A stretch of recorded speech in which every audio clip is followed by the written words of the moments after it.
નમસ્તે મિત્રો, હમણાં જ કોઈકે એક સરસ રીલ મોકલી. એમાં રાજ્યના પોલીસ વડા મિસ્ટર વિકાસ સહાય એ કોઈ એક જગ્યાએ પોલીસના મિત્રોને સંબોધન કરી રહ્યા છે.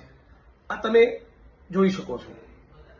અને આ સંબોધનમાં એમણે એવું કહ્યું છે કે કોઈ પણ બહારનો માણસ એ પોલીસના કોઈ પણ કર્મચારીઓ ભૂલ કરે તો વહીવટી રીતે ડિપાર્ટમેન્ટલી આપણે જોઈ લઈશું. બહારના કોઈ પણ માણસની વાતને તમારે ટોલરેટ કરવાની નથી. અને પછી આની નીચે જે કોમેન્ટ્સ આવી છે એ કોમેન્ટ્સ હું વાંચું છું. પહેલી કોમેન્ટમાં લખ્યું છે કે જિગ્નેશ મેવાણી સાચા છે અને એને લાઈક કરનારા 271 છે. બીજી કોમેન્ટમાં તમારી જવાબદારી જે છે એ નિભાવો, બીજેપીના 100 ના બનો, ગંદો શબ્દ છે, સાહેબ માટે નહીં સારો લાગે. ત્રીજી કોમેન્ટમાં ફરી લખ્યું છે કે જિગ્નેશ મેવાણી સાચા છે. ચોથી કોમેન્ટમાં લખ્યું છે મલાઈ માટે બધાને ટાઈમ છે પણ દારૂ ડ્રગ્સ બંધ કરાવવા માટે નથી. પાંચમી કોમેન્ટમાં લખ્યું છે કે દારૂબંધી ફક્ત કાયદામાં છે, હકીકતમાં તો દારૂ દરેક ગલીમાં મળે છે.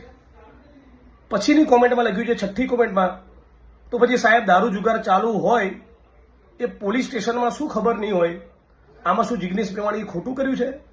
નેક્સ્ટ કોમેન્ટમાં લખ્યું છે ડીજીપી સાહેબ આરએસએસની ભાષા બોલી રહ્યા છે. એના પછીની કોમેન્ટમાં લખ્યું છે ઈમાનદાર નેતાઓને મેવાણીના શબ્દોથી તકલીફ થાય એ સ્વાભાવિક છે.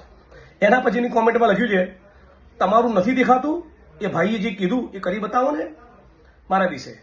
એના પછીની કોમેન્ટમાં લખ્યું છે સાહેબ હપ્તા બંધ કરાવો, બીજું કંઈ નહીં. તો એના પછીની કોમેન્ટમાં લખ્યું છે ભણેલા ગણેલા ભારતની ઉચ્ચ લેવલની પરીક્ષા આપ્યા પછી પણ 4 ચોપડી પાસ નેતા કહે તેમ કરવું પડે છે. એના પછીની કોમેન્ટમાં લખ્યું છે હાઈકોર્ટ સુપ્રીમ કોર્ટે તમારા ડિપાર્ટમેન્ટની બહારના છે તો શું તમને આદેશ નહીં આપી શકે? એના પછીની કોમેન્ટમાં લખ્યું છે હપ્તા બંધ કરાવવા, ક્રાઇમ બંધ કરાવવું, દારૂબંધી કરાવવી એ તમારી રિસ્પોન્સિબિલિટી નથી. એના પછીની કોમેન્ટમાં લખ્યું છે નશીલા પદાર્થ બંધ કરાવો, આતંકવાદીઓ કરતાં પણ વધુ જીવ લે છે આ નશો.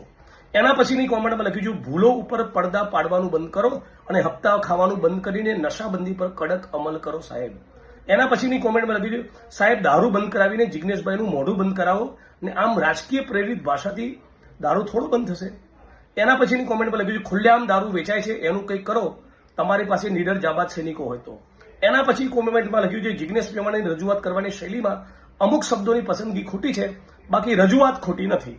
એના પછીની કોમેન્ટમાં લખ્યું છે તમારી બધી વાત સાચી સર, પરંતુ તમારા ખાતાના અધિકારીઓને પણ ટ્રેનિંગ આપો જરા કે સામાન્ય નાગરિકો જોડે કઈ રીતે વાત કરવી. માનનીય ડીજી શ્રી મિસ્ટર સાહેબ, તમારું સૂચન સારું છે.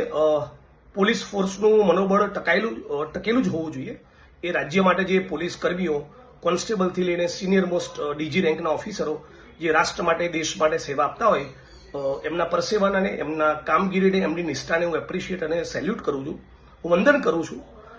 પણ તમે જેને લીડર ઓફ ધ ફોર્સ કીધા એવા તમારા કેટલાક કલીગ્સ અને ઉચ્ચ આઈપીએસ અધિકારીઓને લોકો ચોપડાઈ જાય છે. કેમ સાંભળી લેવું પડે છે? એટલા માટે સાંભળી લેવું પડે છે કે લગભગ 33 જિલ્લાના એસપી અને મોટા ભાગના આઈપીએસ અધિકારીઓ આજે પણ આ ગુજરાતમાં દારૂમાંથી, જુગારમાંથી, ડ્રગ્સમાંથી, લેન્ડની ડીલ્સમાંથી, માઇનિંગમાંથી, અનેક પ્રકારના કડદા હપ્તાખોરીમાંથી કમાતા હોય છે. તમારા લીડર ઓફ ધ ફોર્સ તમે જેને કહો છો એવા ઓફિસ અધિકારીઓનું મનોબળ રજનીશ રાય, સતીશ વર્મા કે રાહુલ શર્મા જેવું ત્યારે બને જ્યારે પૈસાને સ્પર્શ ન કરતા હોય. એટલે પહેલા એમનામાં જમીર પેદા થાય એવું કરો. જમીર પેદા થયું ને, નોન કરપ્ટ હશે ને તો ખમીર આપોઆપ પેદા થઈ જશે. ખમીર પેદા થયું તો મારું કે કોઈનું નહીં સાંભળે, મને પણ જવાબ આપી દેશે. આજની તારીખ એવી ઓકાત અને હેસિયત એટલા માટે નથી કે સ્પાઇનલેસ છે, કરપ્ટ છે અને પોતાનું ઈમાન વેચીને બેઠેલા છે. સાહેબ તમે તો જાણતા જ હશો, ડીજી છો રાજ્યના, નામ પણ વિકાસ સહાય છે. ઈચ્છું છું સહાય કરું ગુજરાતની જનતાની અને ડ્રગ્સ અને દારૂ બંધ થાય એટલું કરી આપો. ધન્યવાદ.